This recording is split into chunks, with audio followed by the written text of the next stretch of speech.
எக்ஸலில் ஒரு new row அல்லது காலத்தை ஆட் பண்ணுறதுக்கு ஒரு டைம் ரைட் கிளிக் பண்ணி இன்சர்ட் பண்ணிக்கிட்டு இருக்கீங்களா?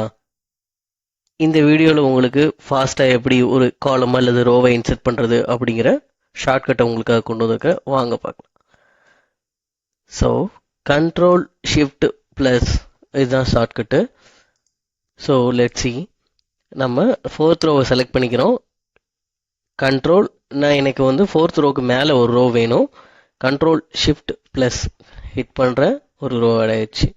ஸோ ப்ராடக்ட்டுக்கும் யூனிட்டுக்கும் நடுவில் எனக்கு ஒரு ரோ வேணும், ஒரு காலமே வேணும் அப்படின்னா same control plus control shift plus boom, that's it. ஒரு வேளை உங்களுக்கு வந்து எனக்கு நிறைய காலம்ஸ் வேணும் அப்படின்னா, எனக்கு இந்த யூனிட் சோல்டு அப்படிங்கிறதுக்கு அப்புறம் முன்னாடி எனக்கு ஒரு 4 காலம் வேணும் அப்படின்னா நான் செலக்ட் பண்ணிக்கிறேன். இந்த 4 F வரைக்கும் செலக்ட் பண்ணிக்கிட்டேன். செலக்ட் பண்ணிட்டு same control shift plus click பண்ணுறேன். 4 காலம் சேம் டைமில் ஆட் ஆயிரும். சேம்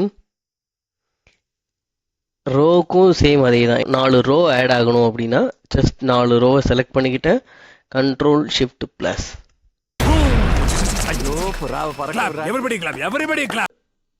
வீடியோ பிடிச்சிருந்தா லைக் பண்ணுங்கள், கமெண்ட் பண்ணுங்கள், சப்ஸ்கிரைப் பண்ண மறந்துடாதீங்க. தேங்க்ஸ் ஃபார் வாட்சிங்.